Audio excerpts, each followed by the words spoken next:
y laberíntico entre las amarillentas hojas de la prensa decimonónica. Entre viejas noticias y antediluvianos anuncios prosaicos, encontramos un recurrente emplaste contra los males de la nación. Y como si en un laboratorio médico nos encontrásemos, vaciamos frascos de enrevesadas probetas y mezclamos fórmulas magistrales para la pronta recuperación del enfermo patrio. Y esta prescripción facultativa, mezclada de rencillas políticas, de revoluciones y de dilatados intereses partidistas, tienen por acción el de específico universal para las enfermedades públicas y por nombre amor a la patria. Y dice así: este admirable medicamento, que tantos beneficios reporta desde julio de 1854 a la humanidad viviente, venga, pongamos el 2018, sobre el país, se componen de los siguientes elementos que siguen: kilo de contribuyentes, o sea, protocoluro de oro, que no se nos olvide nunca que el pueblo es poder propio; esencia de juntas, polvo de adoquín. Bueno, ya sabemos que debajo de ellos no había arena de playa. Subliminado corrosivo de elecciones. Esto no podía estar más a la boga, ¿verdad, queridos votantes? Jarabe de pico, que se nos va a la fuerza por la boca, maldita hemeroteca. Humo de imprenta, recogido de varios incenciarios. La desinformación como información diaria. Zumo de camueso, gran parte de España es un gran ramillete de estos. Ácido cínico, pócimas políticas en cantidades industriales, espíritu de vino, alcali volátil de molaridad, y esto que lo recoja quien quiera. Todos estos elementos, en cantidades desiguales, se disuelven en agua de leteo destilada por una calabaza y se cuecen con leña del árbol de la libertad. Se toma como poción para las enfermedades interiores y en emplasto para las exteriores. Bueno, tales ungüentos no podían faltar y aplicados correspondientemente a las afecciones nacionales, curan lo siguiente: debilidad del estómago por abuso de cesantias, fiebres político-biliosas, comezones de amor al trabajo, quebraderos de cabeza, las pecas de las caras antiguas, escrúpulos de conciencia, algunas enfermedades del año 41 y todas las del 43, aplicable por supuesto a todas las del 2018. Y siguiendo con la celebridad que goza este medicamento en España, tales son las advertencias a saber para su aplicación. Su uso inmoderado provoca el anticipo. Aplicado a un cuerpo municipal, ocasiona la caída del ministerio. Sobre la manga de una casaca hace brotar galones y entochados. Aplicada a un contribuyente, equivale a un par de sangrías. Aplicada a un tonto, produce un ministro. No cabe menor duda que es un medicamento cristiano, porque aplicado al pecho lo llena de cruces. Se hallará en la calle de Dame pan y llámame tonto, laboratorio químico de la moralidad. En fin, las puertas de nuestra farmacia siguen abiertas desde tiempos inmemoriales, señal inequívoca de que nuestros males no se curan, simplemente mutan. Buenas noches a todos, mi nombre y quien os habla, Rafael Montaño García. Sean muy bienvenidos a Café de Levante. Y hoy nos reunimos de historia, de literatura y de periodismo, ¿por qué no? Para eso se encuentra con nosotros el periodista y escritor sanluqueño José Carlos García Rodríguez. Amigo José Carlos, como siempre, un placer tenerte en este rinconcito de cultura de esta Baja Andalucía. Gracias por invitarme, un placer estar aquí. Bueno, hemos estado hablando un poco fuera de cámara, ¿no?, del periodismo y de esa prensa, y para quizás abrir un poco la tertulia, preguntarte cómo ves en este caso el periodismo político actual. José Carlos. Bueno, yo creo que actualmente el periodismo poco tiene de libertad, ¿no? Cada uno está adscrito a una determinada tendencia política, y yo creo que como ahora en ninguna situación, en esta tan mala situación hace tiempo que no está, ¿no? Habría que llegar un poco a la época, mira, en la época de Franco, que estaba la prensa todo alrededor del gobierno, y aquí en cierta forma hay un periodismo que está totalmente a favor del gobierno y otro totalmente a favor de la oposición, y creo que periodismo libre hay muy poquito. Y además es importante porque el periodismo que se aplica a esa libertad al final termina siendo quizás un periodismo incluso hasta perseguido, ¿no crees? Bueno, creo que hay por ahí unos periodistas que ahora tienen unas emisoras de radio muy conocido, me refiero a Federico Jiménez Los Santos, que cada vez que se sale del tiesto, pues va al juzgado, y lo curioso es que siempre gana él, ¿no? José Carlos, también tenemos que contar hoy día con las redes sociales, que es bastante importante, ¿no?, a la hora de conectar con el público, de conectar con toda la sociedad en general. Pero estamos teniendo un grave problema, ya no solo de desinformación, que lo hay, sino también con el tema de las noticias falsas, ¿verdad? Sí, las fake news, ¿no? Las fake news, ¿verdad? Y no sé, vienes del mundo del periodismo, has conocido varias épocas de ese periodismo y nos encontramos ahora con esto. ¿Esto es ahora por este momento o ya venía con otros nombres camuflados anteriormente? Bueno, yo creo que en este momento, ¿no?, está todo permitido en Twitter y en Instagram y demás, ¿no? Y yo creo que lo malo de esto es que mucha gente se lo creen a la primera, ¿eh? Claro, evidentemente. Eso es lo malo, la gente no analiza, ¿no? Y dice alguien una cosa y todo el mundo lo acepta como si fuera una cosa doctrinaria, ¿no? Y eso no puede ser, ¿no? Yo creo que esto llegará, se amansará un poco, si no sé a dónde vamos a llegar, ¿no?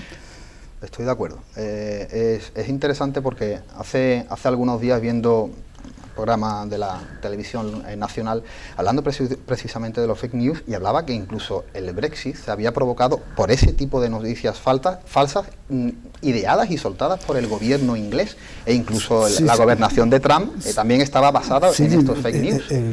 No me acuerdo cómo se llama el político este inglés que fue el que defendió el Brexit de una forma más fuerte.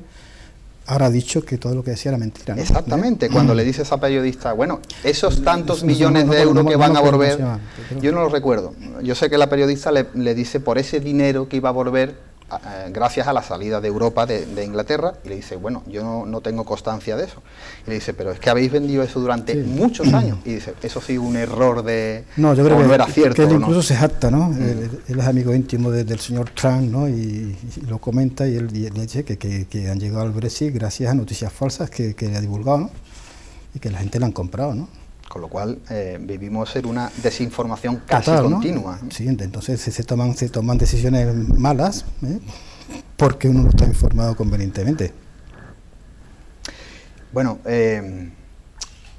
hablamos antes de esos grandes periódicos nacionales, ¿no?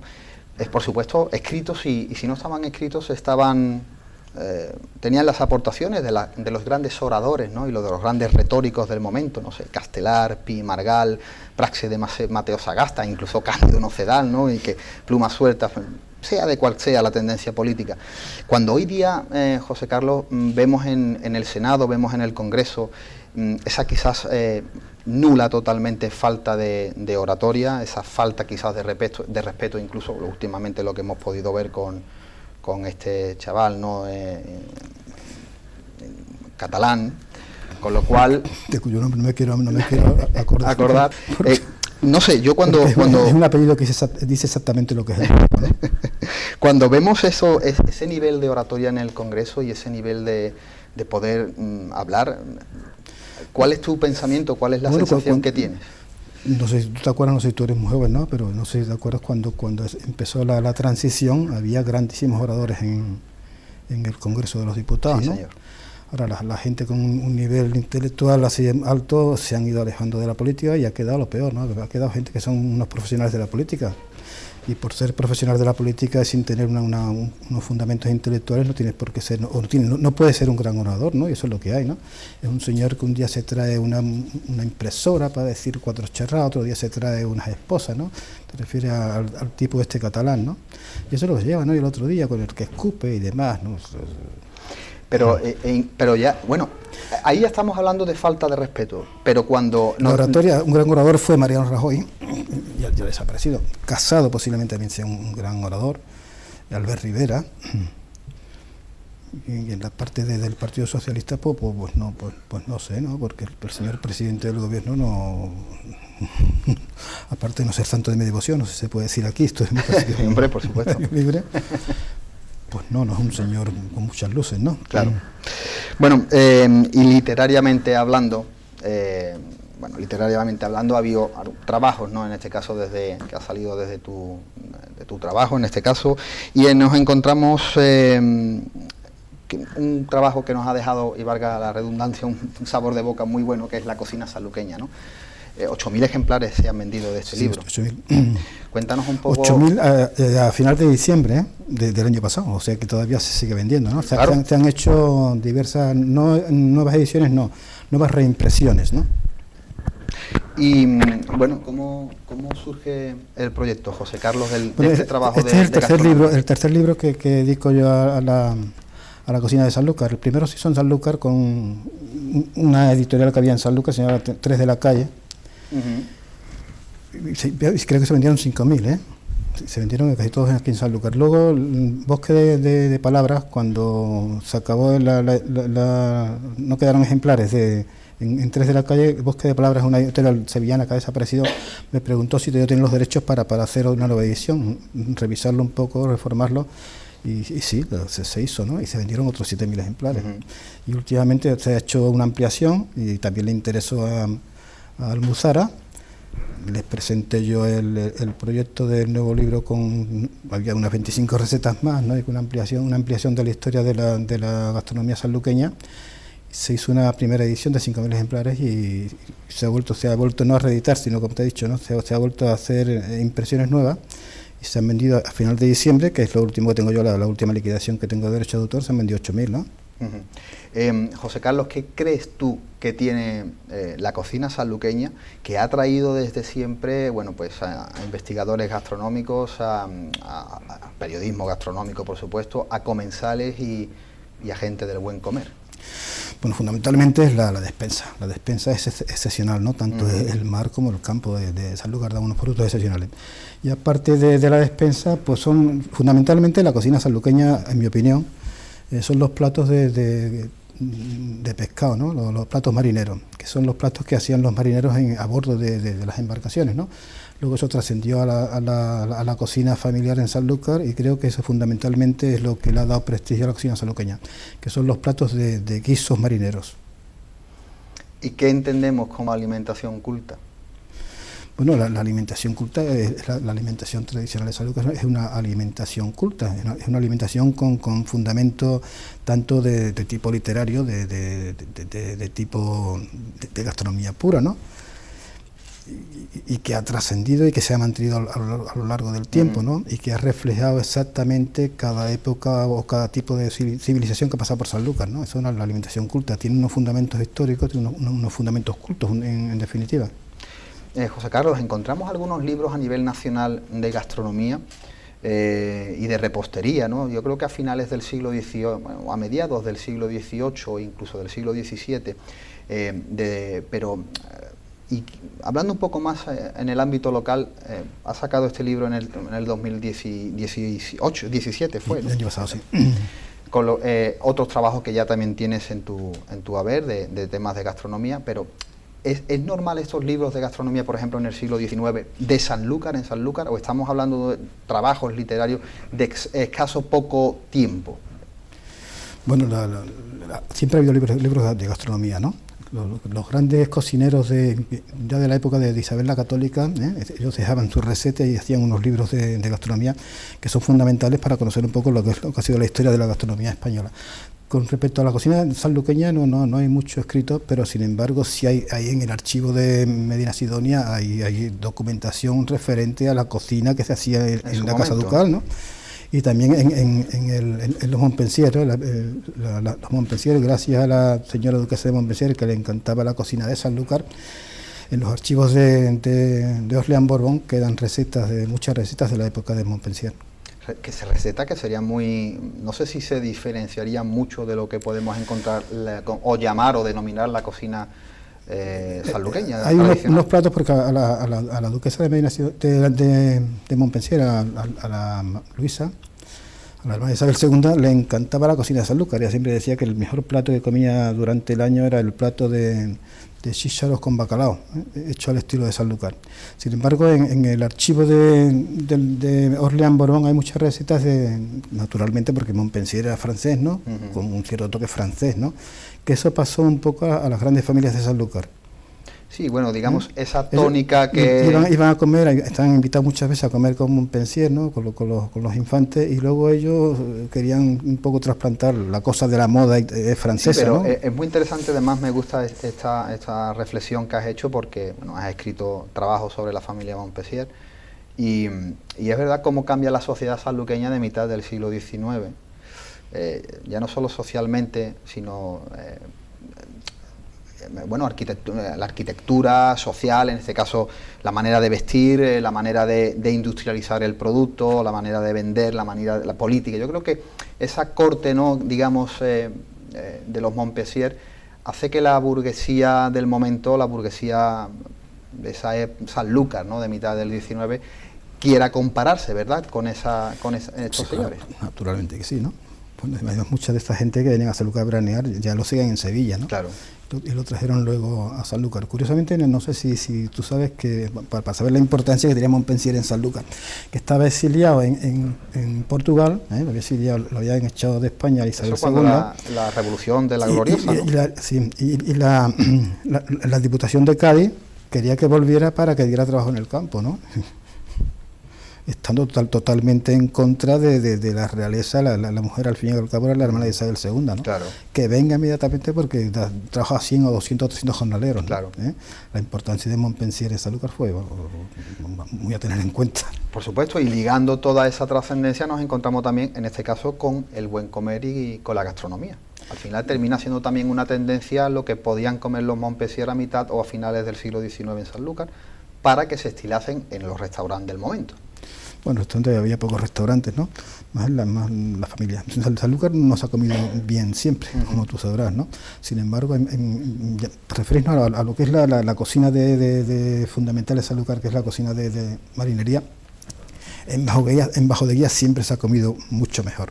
La parte de Sanlúcar del Barrial, aunque estuvieran al lado de Montpensier, no había posibilidad, ¿no? Si no son las grandes familias han comido bien, y luego en donde mejor han comido ha sido en Bajo de Guía, por el pescado que se daba eran muy solidarios los marineros y siempre se repartía un cierto pescado entre las diferentes familias y hacían uso de las recetas de los marineros a bordo y se comió siempre bien en Bajo de Guía. No mucho, no creo que fuese mucho, pero sin embargo bien sí. Claro, pero entonces hablas antes de esa magnífica despensa que tiene Sanlúcar, que evidentemente es la agricultura y es la marinería. Podemos decir que esa cocina tradicional sanluqueña viene de los platos, ¿no?, de la idealización gastronómica de la gente del campo, de la gente del mar, o sea, de las clases más desfavorecidas o las clases más bajas sociales, ¿verdad? Podría ser. Bueno, primero hay que tener en cuenta que la cocina de Sanlúcar es el resumen de una serie de los que estaban los árabes, bueno, romanos, árabes, visigodos, bueno, cristianos, exacto. Todo eso dejaron un pozo de una forma de comer, ¿no? Y lo bueno que tienen las clases menos pudientes, como tú dices, es que tenían muchísima imaginación. Ahí está el gazpacho, y ahí está... Claro, el ajo, el gazpacho. Exactamente, con poquísimas cosas podían por lo menos mantenerse con las calorías suficientes para el trabajo a lo que se dedicaban, ¿no? Y terminaba convirtiéndose en una delicatessen gastronómica. O sea, terminó convirtiendo en una delicatessen porque sí, el ajo es algo que está muy considerado. El gazpacho en los más importantes restaurantes se ofrece gazpacho como primer plato. Y los guisos de pescado tradicionales, ¿no? O sea, con lo cual... Bueno, y después de haber hecho ese trabajo, de haber investigado, sigue guardando la cocina sanluqueña de pleno siglo XXI, esa... digamos, balanza equitativa entre tradición y modernidad. Totalmente, ¿no? De hecho, tú vas abajo de Guía, lo que te ponen son platos tradicionales de la cocina sanluqueña. Pocas cosas hay que han entrado en las cartas, ¿no? Sin embargo, sí se nota un cierto cambio, pero un cierto cambio que son unos toques especiales a los platos tradicionales, ¿no? Es una evolución muy relacionada con la cocina moderna que creo que va entrando bien. Y hay un punto interesante que no sé si podría venir al caso, pero enfrascado como estamos en ese quinto centenario, del cual hemos tocado, bueno, sociabilidad, política, hemos hablado un poquito de arquitectura, etcétera, etcétera, botánica. Si nos acercamos al mundo culinario de esas rutas, ese comercio indiano, esas rutas de las especias, esa Sanlúcar más cosmopolita, ¿no?, de ese siglo de oro, ¿también tenemos esas reminiscencias en nuestros platos de hoy día? Sí, hay por ahí un trabajito de Tallafigo, de Manuel Romero Tallafigo, hablando sobre las comidas de la época de a bordo, que supongo que esas comidas de a bordo, de los viajes de vuelta, son las comidas luego que se expandirían por la sociedad sanluqueña, ¿no? Supongo, ¿no?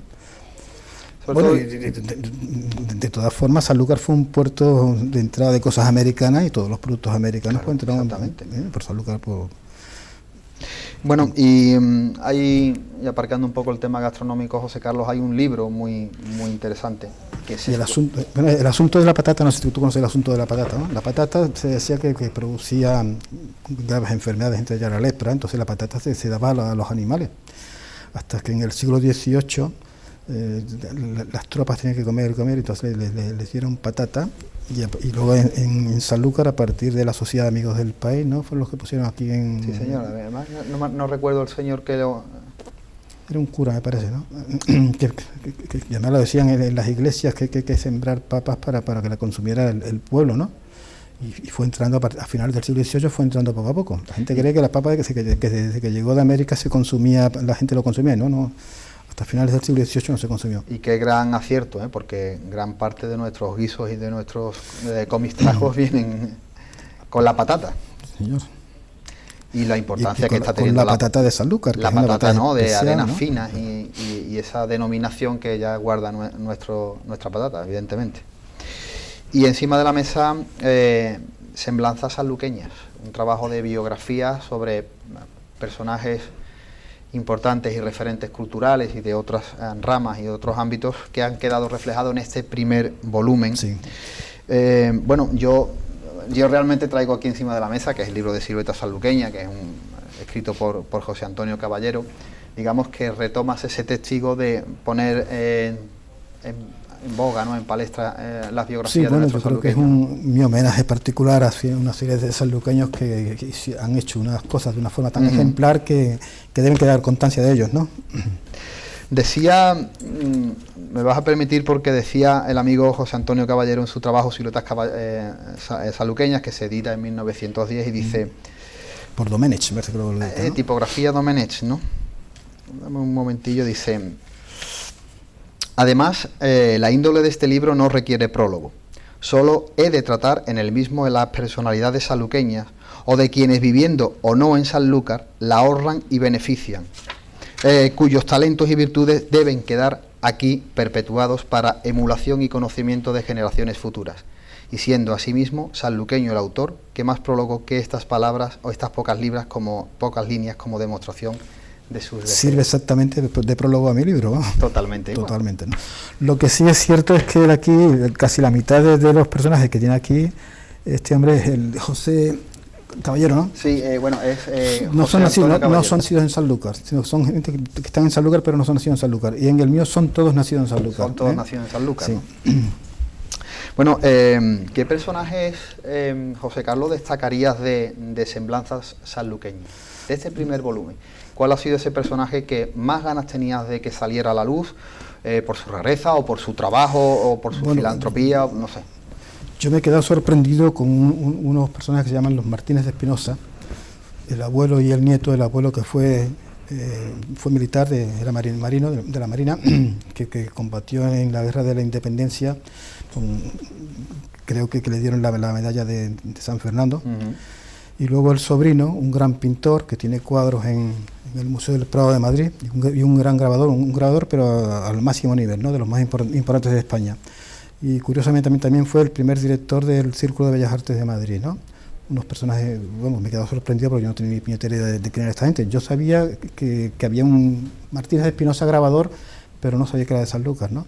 Y ahora me encuentro él y me encuentro el abuelo, que fue teniente general de la Armada, ¿no?, y jefe de la Armada Española durante la Guerra de la Independencia, ¿no? Casi nada, ¿eh? Casi nada. Un tío valiente, que intervino en muchísimas batallas navales. Bueno, cayó en desgracia después, cuando Fernando VII trajo los 100.000 hijos de San Luis. ¿Sí? Los últimos años los vivió en Sanlúcar de una forma muy triste, ¿no?, porque le quitaron todas las condecoraciones que se le había dado, ¿no? una vida ejemplar, ¿no? Y la vida del sobrino como artista también de primera línea, ¿no? Yo creo, José Carlos, que se nos quedan diluidos muchos personajes, ¿verdad? Pese a tu trabajo y tu investigación, ese siglo XIX tan convulso políticamente, socialmente e industrialmente en España, ¿no? Con esa llegada de los franceses con la Guerra de la Independencia, después nuevamente la monarquía absolutista de Fernando VII, los trienios liberales, las guerras carlistas, la monarquía de Isabel II, la Primera República. Han salido personajes interesantes de Sanlúcar, pero ¿no piensas que hay muchísimo todavía de esas personalidades que han quedado totalmente olvidados y que sí, que sería un trabajo bonito el que están haciendo? Sí, que los hay, ¿no? De todas formas, yo creo que hay lo menos 15 o 20 son totalmente desconocidos para los sanluqueños, ¿no? Hay también otra persona que tengo una cierta debilidad por él, que es el Horacio este hermoso, que fue el último alcalde republicano de Sevilla, que era de Sanlúcar. Sí, sí. Que fue curiosamente, él fue alcalde unos pocos meses cuando ganó el Frente Popular. Él era del partido de Azaña, entonces había habido muchos problemas durante la izquierda republicana. Durante los años anteriores había habido muchos problemas con la Semana Santa, no sé en las hermandades porque habían atentados y demás, y él se propuso que saliesen todas las cofradías, y salieron todas las cofradías en el año 36, y tuvo en contra a los de derecha, que decía que las cofradías que las viese él, y tuvo en contra a los de izquierda, y el pobre hombre pues no se vieron en una tesitura importante. No acertó, ¿no? Y desgraciadamente lo fusilaron, pero no por ser alcalde de izquierda, sino por haber sido masón, ¿no? Claro. Creo que fue un gran alcalde, lo que pasó no le dio tiempo de hacer nada. Él entró en marzo del 36, lo fusilaron. Estuvo pocos meses y llegó la guerra. O el 21 de julio lo fusilaron, ¿no? Bueno, José Carlos, vamos a pasar unos minutos a publicidad y seguimos hablando de tu trabajo. Muy bien. Amigos de Café de Levante, nosotros volvemos en unos minutos.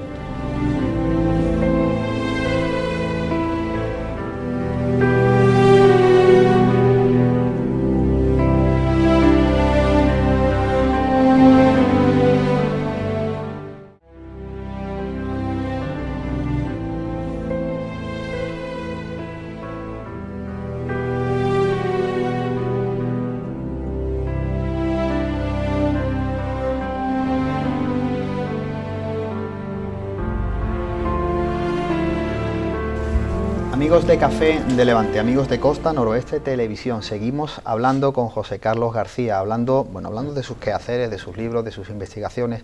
Nos quedábamos en el libro de las biografías, hablando de esos personajes que se nos habían quedado diluidos en la historia y que estás rescatando. Para mí hay un personaje sí conocido en Sevilla, conocido en Sanlúcar, pero que para mí guarda un pasado muy interesante y digno de contar, como tú bien defines en tu libro, como la condesa ilustrada. En este caso estamos hablando de doña Regla Manjón, y hablas de ese cancionero que tenía a sus espaldas, ¿no? De ese cancionero popular como Ojos Verdes, María de la O, entre otras. Estamos hablando de un personaje muy interesante, con un abanico de posibilidades enormes, ¿no? Eso era el autor de las canciones estas. Me parece que era sobrino, era hijo de su hermana, ¿no? Me parece, ¿no? Bueno, que no sé, que todo el mundo creo que no todo el mundo sabe que el autor de estas canciones tan populares a mediados del siglo pasado era un señor de alcurnia, además creo que tenía título nobiliario, ¿no? Sí. Por eso hace referencia de ese trabajo y tal. Háblanos un poco también en este caso de doña Regla Manjón. Doña Regla Manjón era hija de doña Leona, ¿eh? Creo que tú, que eres muy aficionado a esto del vino, pues habrá bastantes cosas de doña... Algunas manzanillas como manzanilla leona, manzanilla las monedas, y cañaveral, manzanilla cachivache. Doña Leona Mergelina, que fue, vamos, ella con su marido, ellos no tenían ningún antecedente de ser comerciantes, ni tenían vino ni nada, no tenían bodegas por familia. Y él ella con su marido montaron una bodega. La arboledilla pasó a ser propiedad de ellos, ¿no? El marido que era, estaba emparentado con los Valdespino. Sí, era un Valdespino, claro. Con muchas propiedades agrarias en Sanlúcar y en Arcos de la Frontera.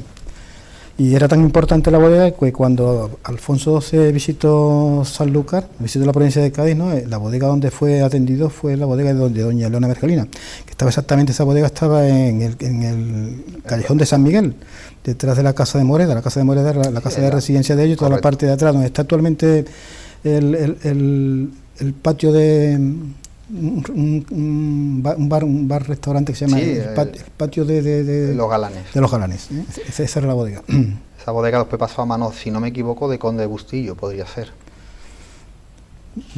Eran familia, ¿no? Podría, ¿eh? Pues esa bodega era de Leona Mergelina, que pasó luego a sucesores de Regla Manjón. De Regla Manjón, después González Vías. González Vías le compró la marca, le compró bodega y le compró la arboledilla. González Vías tenía la marca esta de manzanilla... Rocío, ¿eh? Es la marca que tenía doña Leona Mergelina. Cuando hablas de esa visita, estamos hablando de la visita regia de Alfonso XII, ¿no? En 1870 y algo, ¿no? Sí, no sé exactamente, pero sí sé ni tanto. Y bueno, ahí también hay un personaje muy interesante. El otro día, bueno, te lo estaba comentando, estuve en Chiclana, allí en el Museo Taurino de Paquiro, y había allí un cuadro del señor Cortellini. Me estuvieron hablando, ¿no?, de esa pintura costumbrista tan interesante que ha formado, ¿no?, esta Baja Andalucía, ¿no?, del siglo XVIII y del siglo XIX. Háblanos un poco del señor Cortellini. Bueno, Cortellini era hijo de un italiano. Él nace en Sanlúcar, creo que estudia los primeros estudios que tiene de pintura, los hace en Sanlúcar. Luego se traslada a Cádiz, luego a Sevilla, y él empieza a hacer esa pintura tan en boga en aquella época, de época romántica, de pinturas de bares, de bailarinas, de toreros, y una de las pinturas es la de Paquiro. Esta pintura la llevó a una exposición en Madrid, y la vio el esposo de Isabel II, el rey consorte Francisco de Asís, y entonces le gustó tanto que, vamos, lo hizo llevó a Ángel María Cortellini a la corte para hacer una serie de retratos. El primero fue al rey Francisco de Asís, luego a Isabel II y luego un montón de personajes de la corte, y luego de ahí ya empezó a hacer como una persona, como un pintor de prestigio, un retratista de prestigio a muchas personas de la nobleza de toda España, ¿no? Y dos de los cuadros, uno de Isabel II y otro del rey Francisco José, están en el Museo Romántico de Madrid, que son los cuadros que nos reciben al entrar en el museo, ¿no? Y se queda uno impresionado de lo buenísimos son los cuadros, el colorido que tiene, claro, y tiene empaque ¿no?, de un gran pintor, ¿no? Y este es don Ángel María Cortellini. Es que la verdad que la pintura costumbrista, que ahora no está... Bueno, me refiero a los retratos. Sí, estamos hablando de que son los retratos, pero en este caso el trabajo, y volviendo quizás al trabajo en base, ¿no?, de este señor, es una pintura donde se demuestra, ¿verdad?, esa tasca, la gitanería, el flamenco, el mundo del flamenco muy arreglado, el mundo de la tauromaquia, o sea, una parte romántica para los viajeros del momento. Y entonces era muy importante, era la vida española para el extranjero, era esto, totalmente, ¿no? Curiosamente estos cuadros están casi todos en la colección de la Carmen Thyssen, ¿no? Están en el Museo Thyssen. Están en Córdoba, en Málaga. Ahí hay una, bueno, es impresionante. De García y Rodríguez, un montón de cuadros con vistas de Sanlúcar, ¿no? Y están en el Museo Thyssen.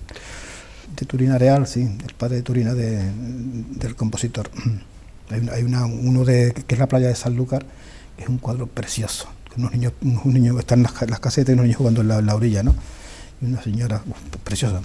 Sí, Ramón Bilbao. Bueno, hay una serie de pintores que nos han dejado unos cuadros dignos, ¿no?, y de estudio y de elogio, y además son obras que hoy día están totalmente en desuso, porque la pintura costumbrista está totalmente en desuso, pero bueno, para mí guarda... Yo creo que está revalorizada últimamente, ¿no? Sí, pero no se saca, no está de nuevamente en palestra. Pero la del siglo XIX, ¿no?, y principios del XX está muy revalorizada. Bueno, alcanzando unos precios enormes, ¿no? ¿Estás trabajando en el segundo volumen? Estoy haciendo ya la relación de personajes que posiblemente entrarán en el segundo libro, ¿no? Entre ellos, lo que me he encontrado mucha gente joven. Actualmente hay gente joven en Sanlúcar muy importante. Entre ellos Paco García Valencia, que es un pintor extraordinario. Está Laura Vital, que ya te la comenté antes, que es una cantante muy buena. Y hay una serie de personas jóvenes más, ¿no? Y luego hay algunos personas importantes que tienen que haber estado en este libro, entre ellos Eduardo Domínguez Lobato, que que entrará en el próximo. En de todas formas, el que esté en el primero o en el segundo no tiene nada que ver, ¿no? Yo le he puesto incluso a voleo sin tener en cuenta ni un orden alfabético ni un orden de cronológico, que tan importante es el primero como el último. Qué interesante. Bueno, otro trabajo que también está a las puertas, ¿no? Háblanos un poquito también de ese estudio, de ese libro que va a salir que se llama La flota de las Molucas. Danos unas pinceladas, José Carlos, de ese nuevo trabajo que está a punto también de ver la luz. Tan de moda está, tan en boga la cosa del quinto centenario. Que ¿no? También me han metido a mí, ¿no? Claro. Con mucho gusto yo he atendido la petición que me hizo el Círculo de Artesanos para escribir un libro dedicado a los jóvenes, ¿no? A los alumnos de no sé hasta qué curso, pero hasta 12 o 13 años, y está a punto de salir. Es un libro escrito para jóvenes, ¿no? Te comenté antes que yo he conocido a Reverte, Arturo Pérez Reverte, y entonces me dio el email, que lo conservé yo, y cuando me propusieron escribir este libro, pues él había escrito en aquel momento la Guerra de España contada a los jóvenes, y le pregunté cómo se escribe un libro para jóvenes, que yo nunca he escrito un libro para jóvenes, y me contestó, cuando pasó mucho tiempo, me dijo: José Carlos, ten en cuenta simplemente que los jóvenes son gente que tienen poca edad, ¿no? Que no son tontos. Y es que se dedica a escribir libros para jóvenes considerándolo tontos, y son unas moñerías y unas tonterías, claro, que no vienen a cuento. Y también también me lo escribió, que libros para jóvenes son los libros de Julio Verne, que los puede leer el señor más mayor que el más jovencito, y son obras maestras de la literatura. O sea, que simplemente lo que tienes que hacer es poner párrafos cortos, no utilizar palabras muy complicadas, y escribir, ¿no? Lo que se te vaya ocurriendo. Si es una novela histórica, pues tu imaginación junto con una pauta histórica y un... ¿Hablamos de una novela histórica? ¿De un trabajo literario histórico?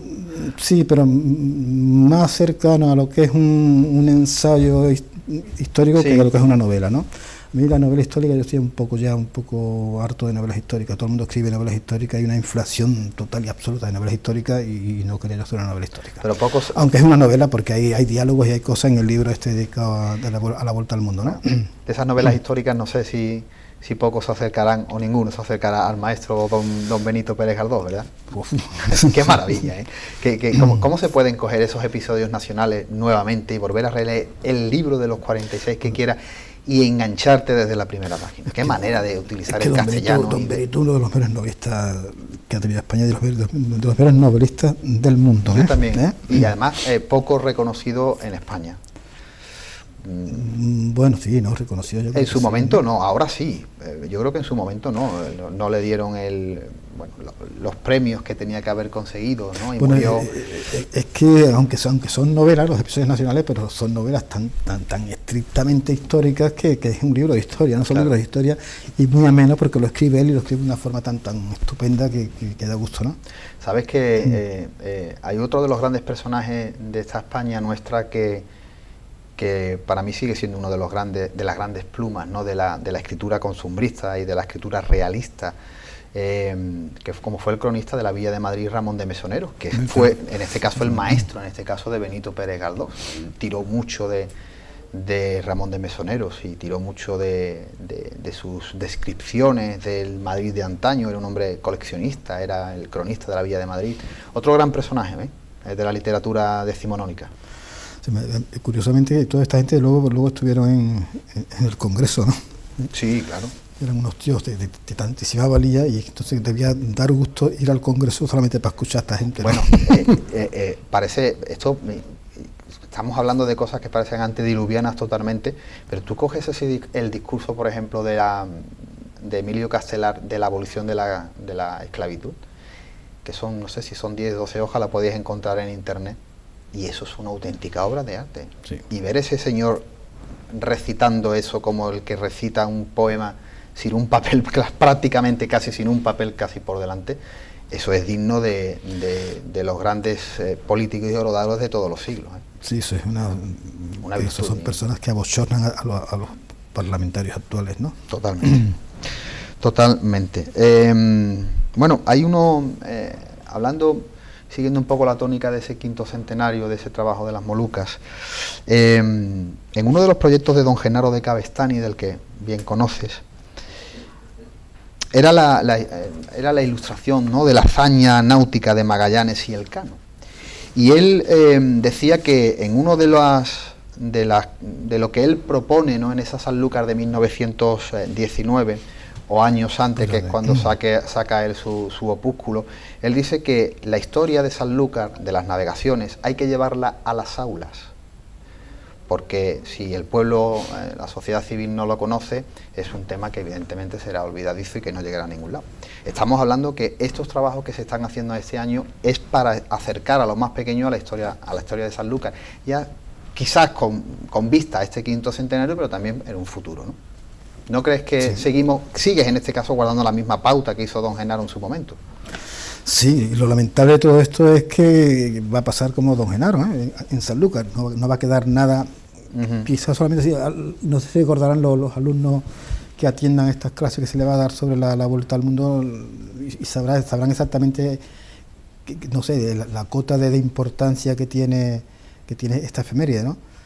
Pero yo no sé si va a quedar más aparte de eso en Sanlúcar. Es lamentable que un acontecimiento o una conmemoración de esta categoría no deje en Sanlúcar un algo urbanístico que que la gente pase por allí y recuerde mucho mejor lo que fue la vuelta al mundo, ¿no? Claro. Si queda, no sé, un barrio, el barrio de los Bretones. El barrio de los Bretones es un barrio que se puede vender, hay que acondicionar, ¿no? Y se puede vender perfectísimamente en Bretaña, ¿no? Y ese barrio de los Bretones yo creo que se tenía que haber recuperado con motivo de la conmemoración del 5º centenario. Tú miras, antes de llegar a la Merced, a mano derecha hay una serie de balcones, ¿y qué es lo que ves ahí? Destrucción, ratas, ruinas. No sé, pues, si no van a hacer nada, por lo menos que cierren el balconcito, ¿no? Claro. Hay que ver Sanlúcar, hay que ver... Qué pena, ¿no? A pocos meses del 2019... Ya hemos entrado en el 2019, estamos ya, ¿no? Estamos en el 2019, ¿cómo ves el proyecto? Ya nos ha dado la pincelada, te iba a preguntar que cómo ves el proyecto del 5º centenario, pero bueno, realmente el movimiento cultural en Sanlúcar es muy interesante, pero más allá del movimiento cultural en Sanlúcar, derivado por supuesto de ese 5º centenario, no sé, el 5º centenario como proyecto de ciudadanía. Como proyecto no que va a quedar nada, ¿no? Nada. Aquí hablaban de que iban a acondicionar, iban a restaurar todos los monumentos que había, desde el castillo de Santiago hasta las Calillas de los Perros, me parece. Eso se presentó en el ayuntamiento como una recuperación urbanística de Sanlúcar de aquella parte. Creo que hasta ahora yo no he visto nada, no se ha hecho nada. Se iba también a recuperar, me parece, el castillo de San Salvador, y que no sé no sé, creo que el dinero no sé qué ha pasado, ¿no? Es que no se hace nada, ¿no? Y esa subida al centro histórico de Sanlúcar por la Cuesta de Belén, esa mano derecha, esa acera, que da pena, ¿no? Es que eso da una pena enorme. Eso te entra dentro del BIC, del bien de interés cultural, que son las covachas de la Cuesta de Belén, y eso tiene que estar todo claro, acondicionado, y no se ha hecho nada, ¿eh? Una pena, ¿no? Bueno, una pena muy tenemos grande. que seguir trabajando y seguir luchando, otra no nos queda. Pero Sanlúcar, no sé si siempre es igual, ¿no? Seguir luchando, seguir trabajando, ¿qué significa eso?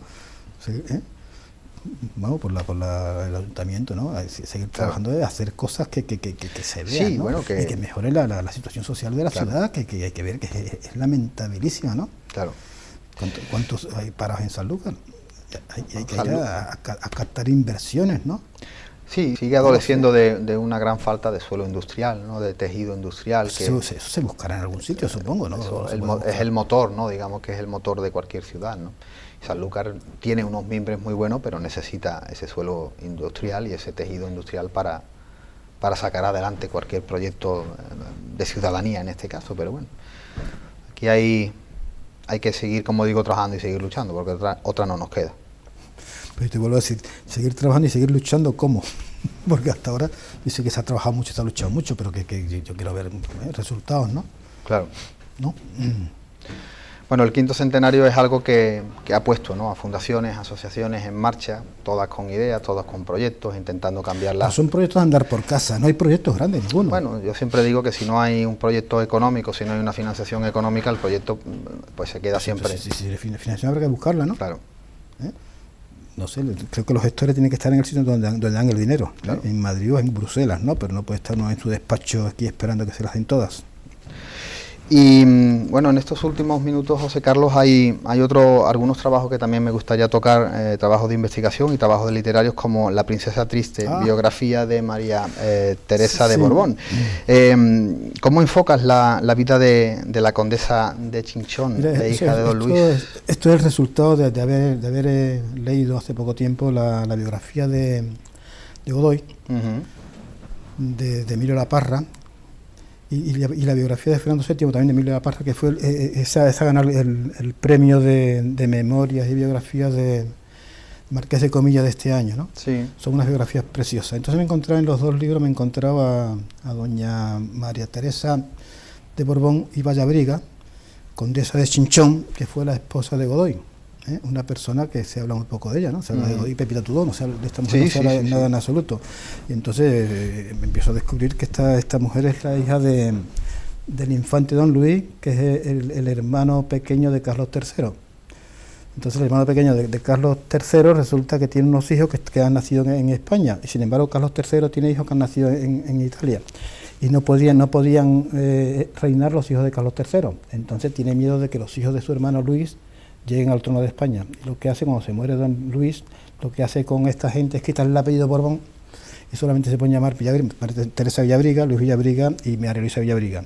Y lo separa de la madre, ¿no? Esta gente, las dos niñas van a estudiar a un convento, y el hijo se va a Toledo con el cardenal de Toledo.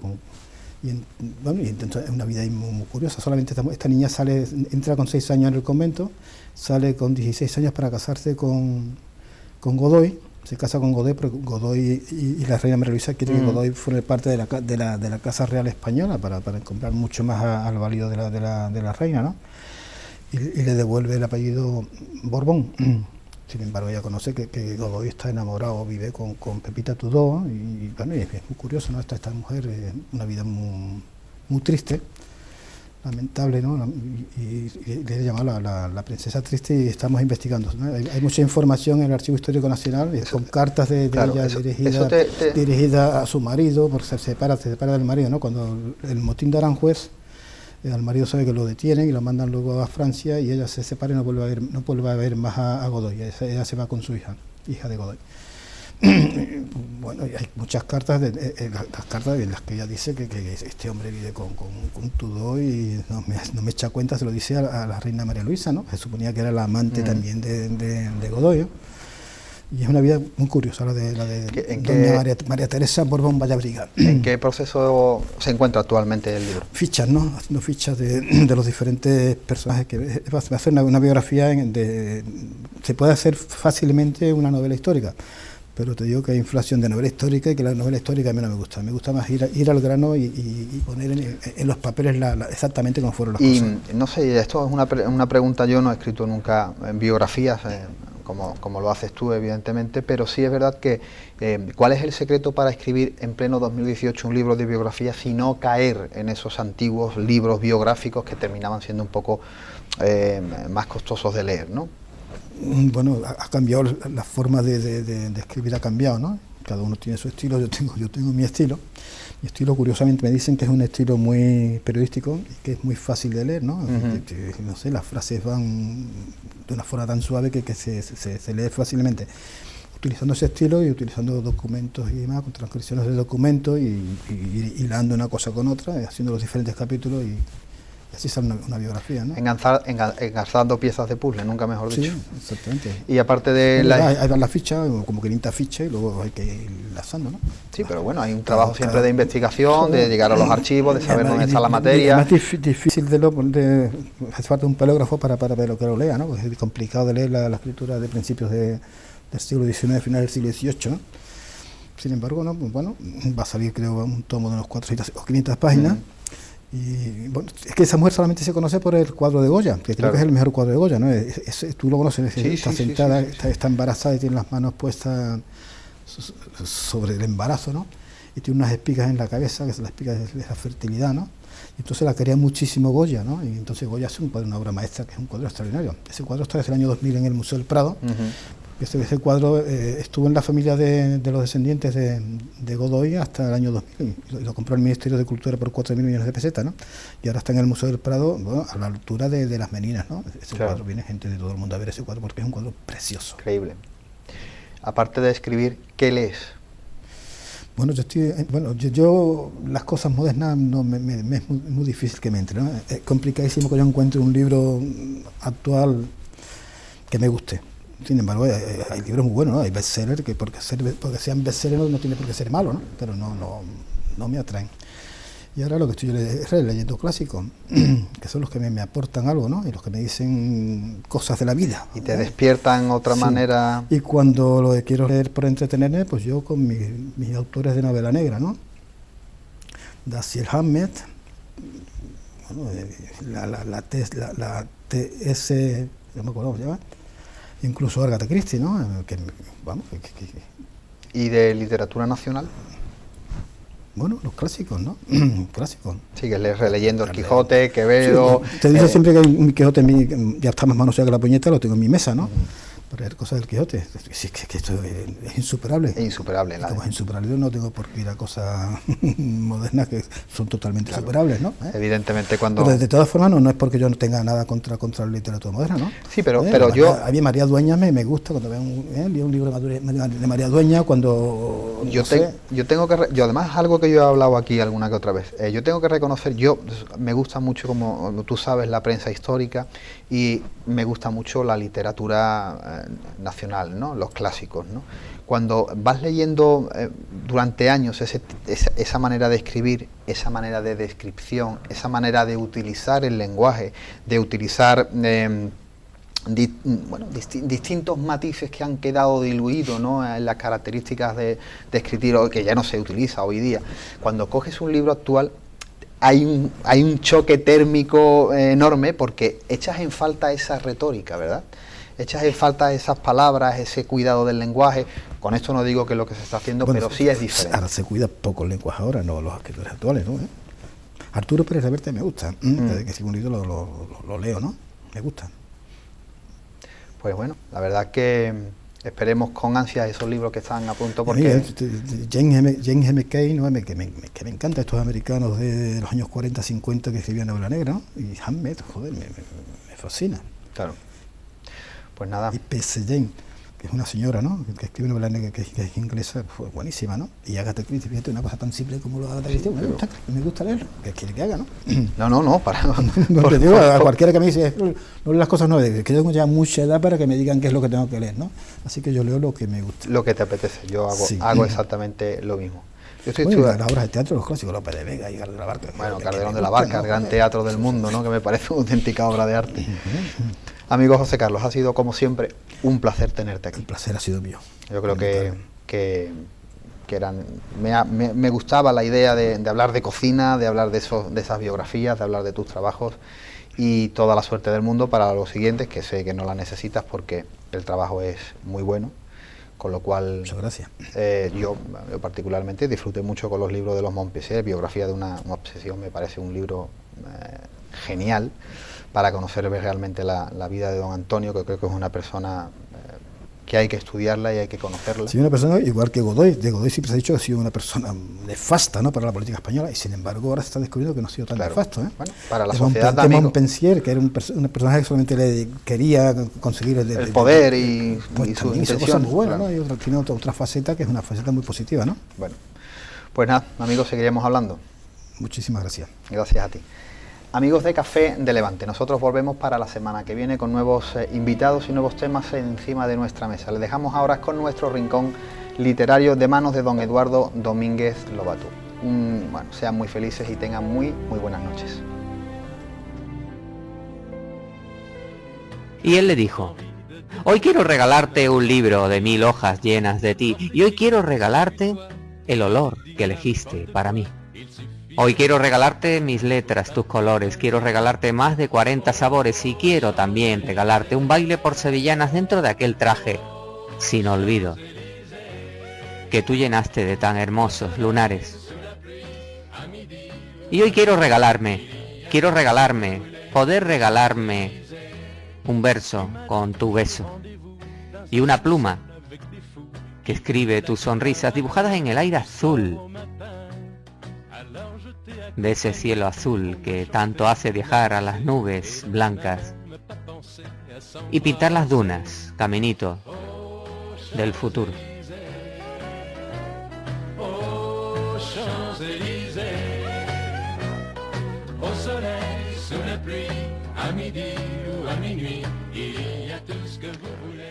Y si me dices por qué, hoy no quiero ni dudas ni preguntas, solo certezas, porque hoy quiero regalarte este verso que se escribe desde tus recuerdos y los míos. Y él me dijo, hoy recuerdo ese recorrer aquellas calles y subir a los amaneceres de las librerías de cien anaqueles temblorosos, de libros excelsos, altivos, llenos, misteriosos, ansiosos, esperadores de sus futuros dueños, mientras estos metían entre sí sus manos en el corazón del otro. Y me dijo, y ahora guarda mis cuartillas llenas de borrones y tan solo digamos que escribamos que hoy quiero regalarte un libro, que Quijote fuera y que le supiera más de los 40 mejores sabores de hoy, entre los otoños que son primaveras también. Les habló Domínguez Lobato, Eduardo.